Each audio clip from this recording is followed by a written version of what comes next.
नमो तस्से भगवतो अरहतो सम्मा सम्बुद्धस्से।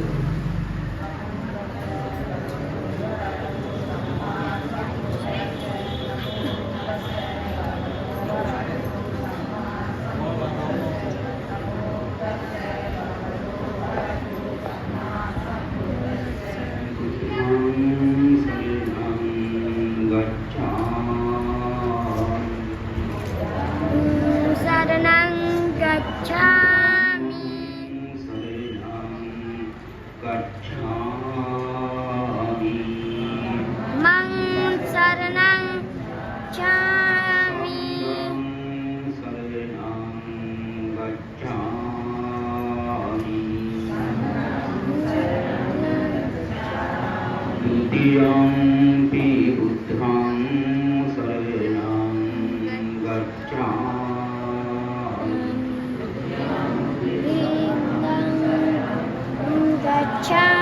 द्वितीयंपि धम्मं शरणं गच्छामि।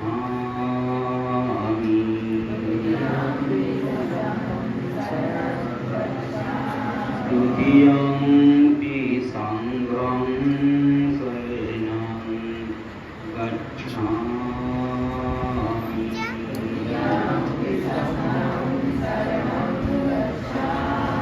तृतीयंपि बुद्धं शरणं गच्छामि।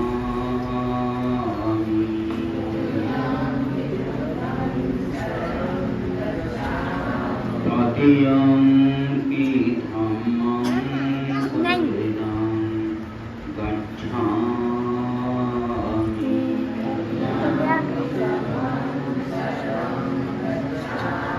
तृतीयंपि संघं शरणं गच्छामि।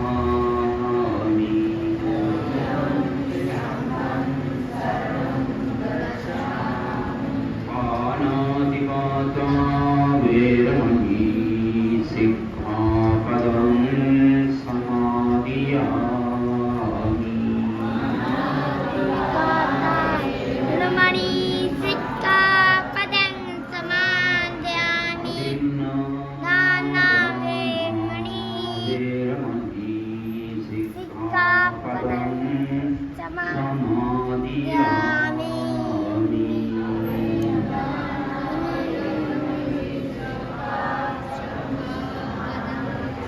कामेषु मिच्छाचारा वेरमणि सिक्खापदं समादियामि।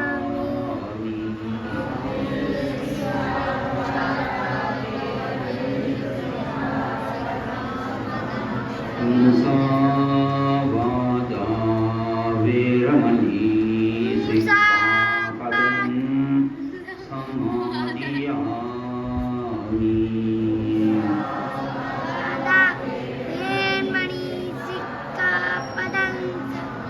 सुरामेरय मज्जपादट्टाना वेरमणि सिक्खापदं समादियामि।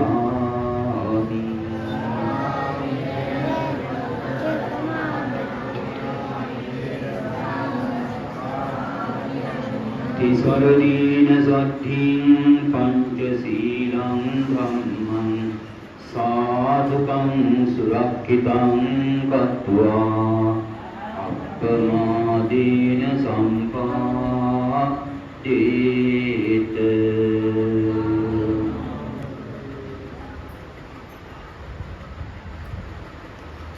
सदा पूजनीय भिक्षु संघ, श्रद्धावान उपासक उपासिका,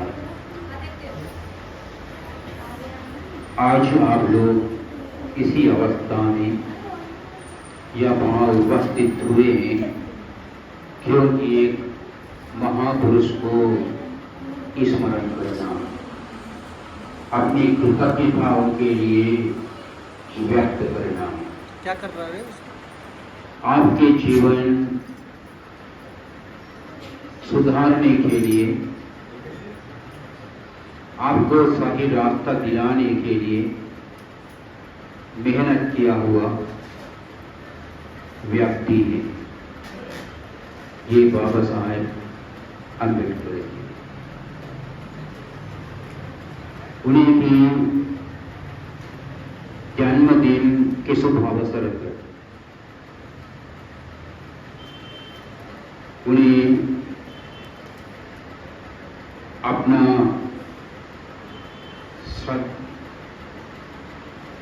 भक्ति प्रणाम करने के लिए आप लोग कोशिश कर रहा है, लेकिन कुछ मुझे कहना तो पड़ता है। किसी किसी के दिल उससे दुख भी हो सकता है, लेकिन सच्चाई तो सच्चाई है। बाबा साहब के जीवन हमें आदर्श में लेना चाहिए। हम बाबा साहब के जीवन को आदर्श में नहीं लेते। अभी बाबा साहब की जयंती मनाने के लिए कितना खर्च करते हैं, क्या क्या चीजें का निर्माण करते हैं, लेकिन बाबा साहब को पढ़ने के लिए, किताब लेने के लिए पैसे नहीं थे, खाने के लिए पैसे नहीं थे, एक पकड़ से 2 दिन बिताते थे। इतना दुखदायक जीवन उन्हें बिताया, लेकिन आज हम उन्हीं को जीवन लेकर हम मस्ती मौज कर रहा है। ये अच्छे हैं कि नहीं कि हम सोचना चाहिए। बाबा साहब कभी भी फालतू खर्च नहीं किया।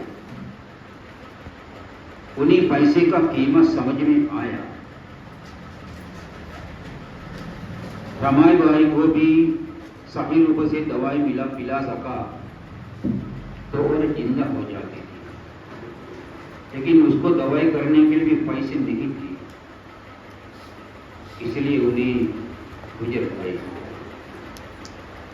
उसी अवस्था इतना दयनीय अवस्था थी, लेकिन आज हमें इतना खर्च करने के लिए, सजावट करने के लिए कहां से पैसे आए?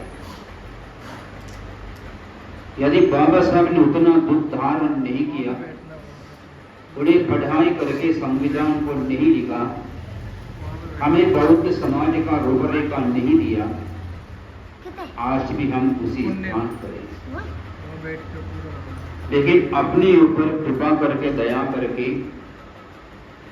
उन्हें हमें जीने के लिए वक्त दिलाया, सिर उठा के चलने के लिए अवसर दिया, अभिमान से जीने के लिए अवस्था दिलाया, लेकिन हम उसे दुरुपयोग नहीं करना चाहिए, हम उसे सदुपयोग में लेना चाहिए।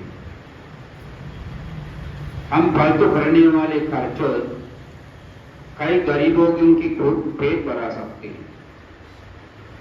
जो बच्चों को स्कूल जाने के लिए किताब नहीं, उनको किताब दिला सकते हैं, कपड़ा नहीं पहनने के लिए कपड़ा दिला सकते हैं, किसी को रहने के घर नहीं तो उसको घर बना दे सकते हैं। हम यदि ऐसा करें, सचमुच बाबा साहब के बुनियाद है।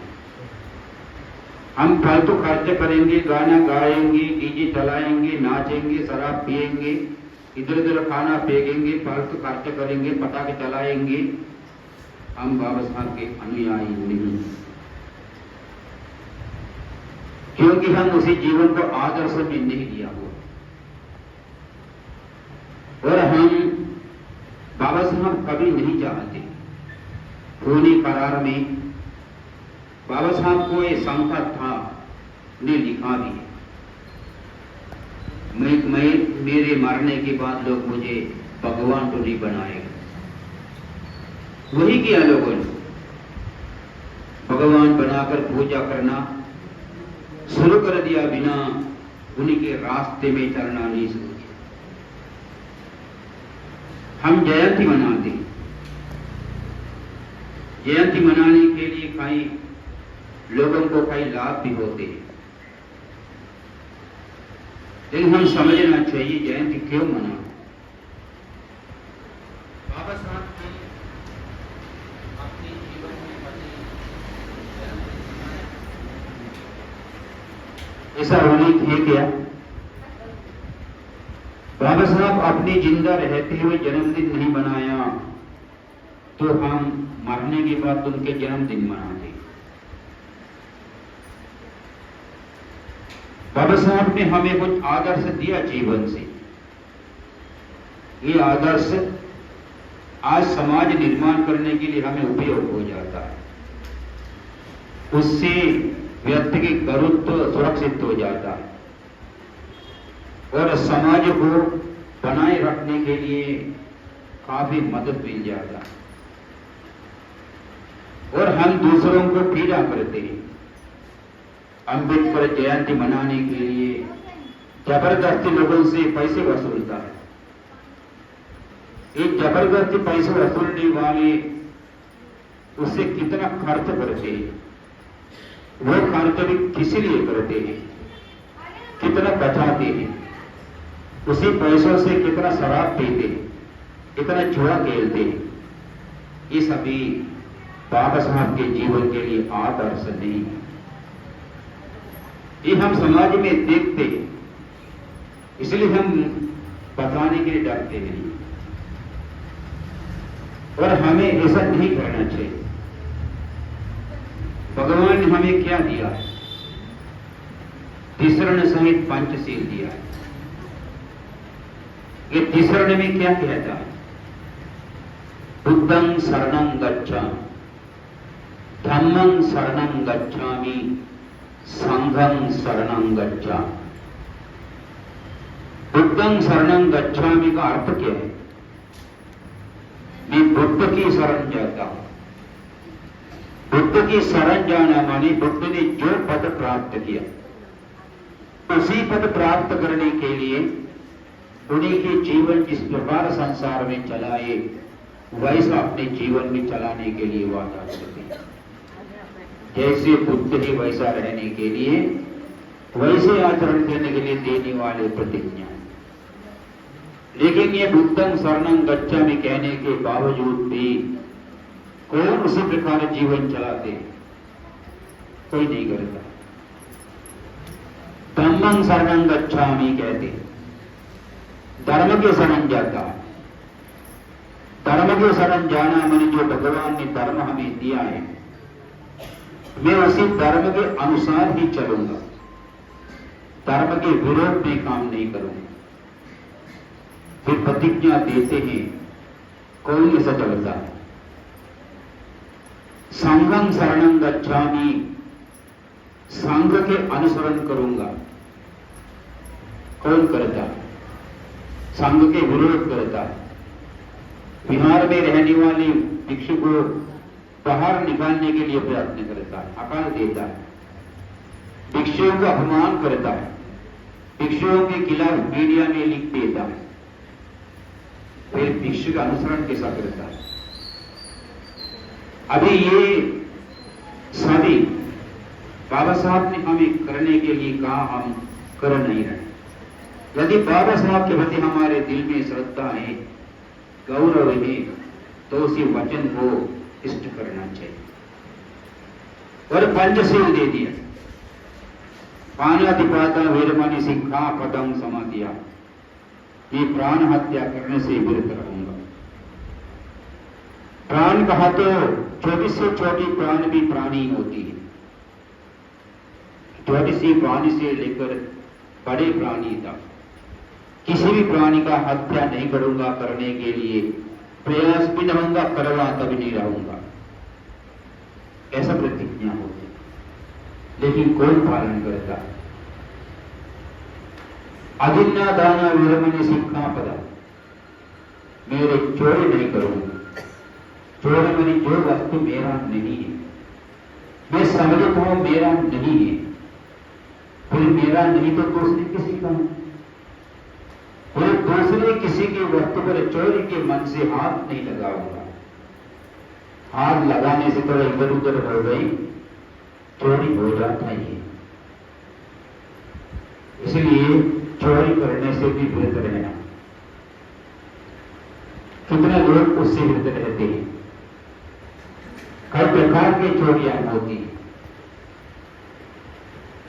सरकारी में काम धंधे करने वाले 8 घंटे की तनख्वाह लेते हैं, लेकिन 5 घंटा तो काम करके 8 घंटे का तनख्वाह लिया तो 3 घंटा चोरी होती है। उसी प्रकार कई जगहों पर अलग अलग प्रकार की चोरियां होती। खाने से मिथ्याचार वेरमणि सिक्खापदं समाधिया। खाने सो मन इच्छाओं के प्रति मिथ्याचार यानी मिथ्या आचरण यानी गलत स्वरूप, गलत स्वास्थ्य नहीं अपनाओ। बोले इच्छाएं अनेक प्रकार होती। रूप देखने की इच्छा, शब्द सुनने की इच्छा, गंध सुनने की इच्छा, रस प्राप्त करने की इच्छा, स्पर्श पाने की इच्छा। ये इच्छाओं को पूरा करने के लिए गलत स्वास्थ्य अपना के अन्याय रूप से करता है तो उसे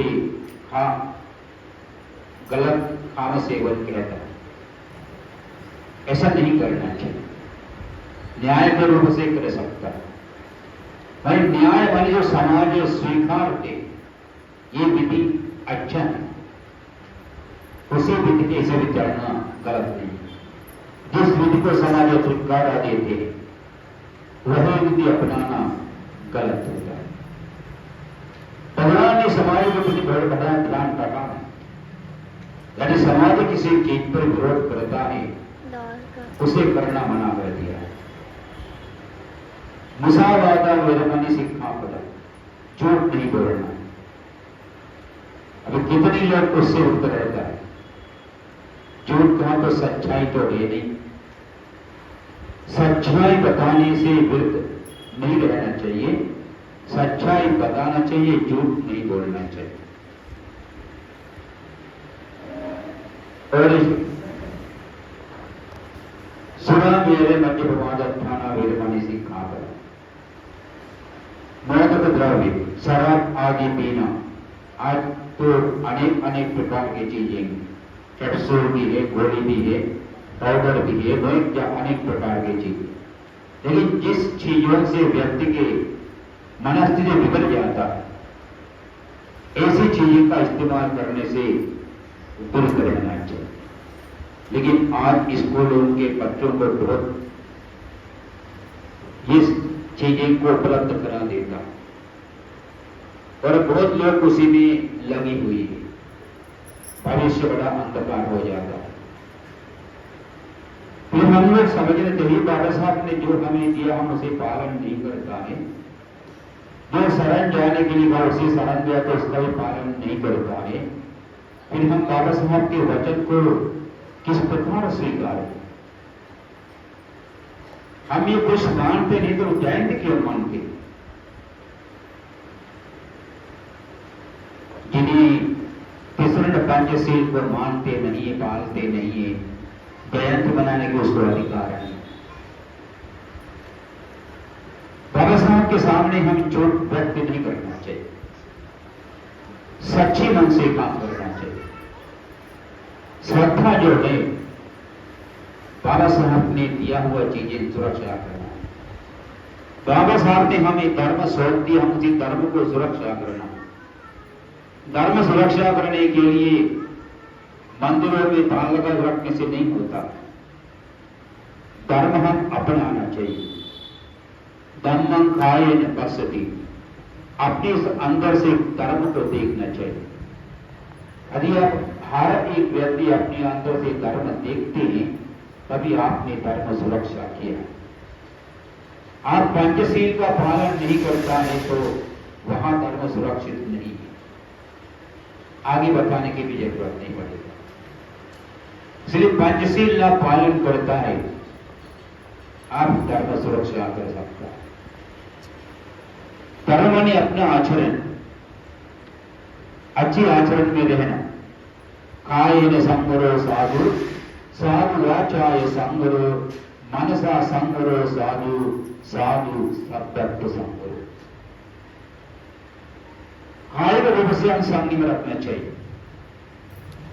और वाचस्क रूप से भी संयम रखना चाहिए, मानसिक रूप से भी संयम होना चाहिए। सभी जगह पर सभी इंद्रियों से संयमता सुरक्षा करना चाहिए, तभी हमारे अंदर धर्म मौजूद होगा। हमारे काय संयम नहीं है, वाणी भी संयम नहीं है, मनस्थिति भी संयम नहीं है, किसी भी जगह पर उचित अनुचित जगह पर हम संयम नहीं है तो हमारे पास धर्म नहीं। फिर हम धर्म का सुरक्षा कैसा करते हैं? बाबा साहब ने हमारी दी हुई जिम्मेदारी हम उठाते नहीं, पूरा करते नहीं, फिर अन्याय कैसा बोलेंगे? फिर हम बौद्ध बनना चाहिए। बौद्ध भी बुद्ध भगवान के अनुयायी, महापुरुष लोग समाज में उत्पन्न होते, समाज सुधारते, नए नए रास्ते दिलाते, राहत दिलाते, लेकिन उनकी पूजा करते रहने के लिए नहीं। उन लोग चाहते लोग अच्छे रास्ते में चले, भगवान की पूजा करें, भगवान के आदेश जीवन से ले ले, जीवन उसे आदेशों के अनुसार चलाए, तभी अपना जीवन सुधर जाता है। हम लोगों को तकलीफ होती है, तकलीफ क्यों होती? भगवान ने हमें आदेश दिया है, उठे जगत पुण्यता एता मंगल भुक्तम। पूर्ण संसार से लाए हुए पुण्य जीवन में है तो ये जीवन मंगल में होता। फिर हमारी तकलीफ पुण्य का कमी है, पुण्य का कमी से जीवन को तकलीफ होता है, धर्म से दूर होने से जीवन को तकलीफ होता है। हम धर्म के पास करीब रहना चाहिए, पुण्य करते रहना चाहिए। धर्म के करीब रहने से हमारे दुख दूर हो जाते हैं और पुण्य होने से भी कमियां दूर हो जाती हैं, जीवन प्रफुल्लित हो जाते हैं। इसलिए हम पुण्य एकत्रित करना चाहिए और धर्म के साथ रहना चाहिए। हम अपने जीवन को जबरदस्ती परेशानी में डालते हैं, हम अधर्म को अपनाते रहते हैं। अधर्म क्या होता है? जो सील के विरुद्ध है, मनोरंजन पूरा अधर्म है। हम मनोरंजन को अपनाए लेकिन मन का शांत करने की तरीका नहीं अपनाया। भगवान ने मन को विचलित करने के लिए नहीं, साधारण रूप से मन विचलित हो उसे शांत करके एकत्र करने के लिए आदेश दिया। हम उसके लिए प्रयत्न नहीं करता और भी मन को निगाह देते रहता, फिर हम धर्म से भी दूर है, बाबा साहब से भी दूर है। हम कौन नहीं हो? हमें क्या कहना चाहिए? हमारे कोई नाम नहीं। बाबा साहब के पास में भी तो कह सकते बाबा साहब के अनुयायी है, धर्म के साथ रहकर कहते बौद्ध है। अब ये दोनों भी नहीं तो क्या कहना चाहिए? आप भी सोचिए। इसलिए आप नाम के लायक बनना चाहिए। हमें धर्म का आवश्यकता अपनी गौरव के लिए नहीं, सांसारिक जीवन में उत्पन्न होने वाले हर एक व्यक्ति को धर्म का आवश्यकता अपने जीवन सुधारने के लिए, दुर्गतियों से बचने के लिए है, मोक्ष प्राप्त करने के लिए। इसलिए हम अपने जीवन से देखना, मेरे रहन सहन, मेरे धर्म क्या हमें उसी तरह ले जा रहा है या नहीं। यदि हमें उसी रास्ते में नहीं लेकर जा रहा है, हम उसी धर्म को नहीं अपना रहे। धर्म मनुष्यों के लिए ही बताया है, किसी पंथ के लिए नहीं। हम लोग धर्म के नाम से अलग अलग गुट बन गया।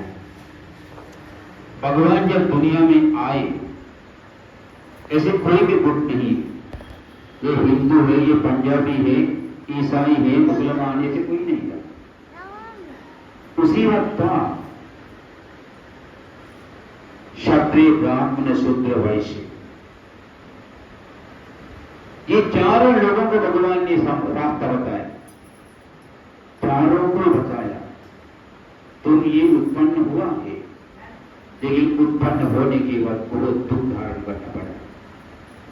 अब ये उत्पत्ति जीवन आगे चलते रहेगा, इसी में अनेक प्रकार के दुख धारण करना पड़ेगा। जब तुम मर जाएंगे तब भी बहुत दुख सहन करके मरना पड़ेगा, और इसी बीच में बीमारी बढ़ेगा। ये सभी भगवान ने बताया। फिर हम देखना चाहिए हमारे जीवन में ऐसा होता है, उत्पन्न हुआ है, जीर्ण होते जा रहा है, बीमारी भी होता है, एक दिन मर भी जाएगा। मरने के बाद कहीं भी जन्म लेगा, किसी भी जगह पर, किसी भी रूप से, ये अपना कर्म के अनुसार होगा। इसलिए हमें अपने कर्म को सुधारना, जिस कर्म से हम दुर्गति में न जाए, जिस कर्म से हमारे संसार बढ़ते न जाए, ऐसा कर्म करना चाहिए। पुण्य कर्मों से पुण्य बढ़ते जाता है। हम अपने चित्त को एकाग्र करने के लिए, अनादि संसार से लाए हुए क्लेशों को नष्ट करने के लिए योग कर्म करना चाहिए। तभी हमें जीवन में खुशियां पा सकते हैं। ये हमारे जीवन स्थिर वस्तु नहीं है, ये जन्म से लेकर जीर्ण होते जा रहा है। ये जीर्ण होने की वजह से जीवन के अनेक अनेक अवस्था देखने को मिलता है, लेकिन अवस्था देखकर लोग मोहित हो जाते हैं।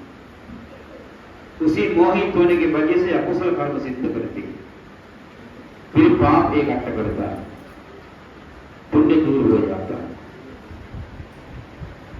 हम पुण्य दूर नहीं करना चाहिए। ये हमारे शरीर की अस्थिर पर समझना चाहिए। अनित्य है, बदलते जाता है, परिवर्तन होता है। अभी छोटे बच्चे के जैसे रूप जन्म लिया था, अभी कैसा है, कितना परिवर्तन हुआ, फिर इसी में दुख होता। ये परिवर्तनशील अवस्थाओं से बहुत दुख होते। किसी किसी को दुख सहन नहीं होता है, फांसी लगा लेता है, जहर पी लेता है, नदी में कूदता है, कुएं में कूदता है, ट्रेन में कूदता है, अनेक प्रकार के जीवन को नष्ट कर देता है। क्योंकि मूर्ख आदमी उसको मालूम नहीं ये मनुष्य जीवन कितनी वर्षों के बाद मिला।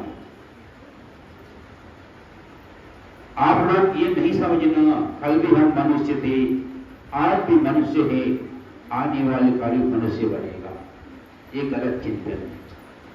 ये मनुष्य जीवन लगभग करोड़ों वर्षों के बाद, कल्पों वर्षों के बाद मिला हुआ। इतना लंबी समय के बाद मनुष्य जीवन, क्योंकि भगवत ने कहा दुर्लभ मनुष्यता, मनुष्य जीवन पाना बहुत मुश्किल है। क्योंकि मनुष्य जीवन पाने के बाद मनुष्य इसी मनोरंजन में लग जाते हैं, आनंद प्राप्त करने लग जाते हैं।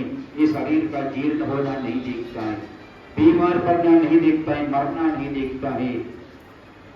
इसी की वजह से काय से, वाणी से, मन से अकुशल एकाग्र करके दुर्गति में चले जाता है।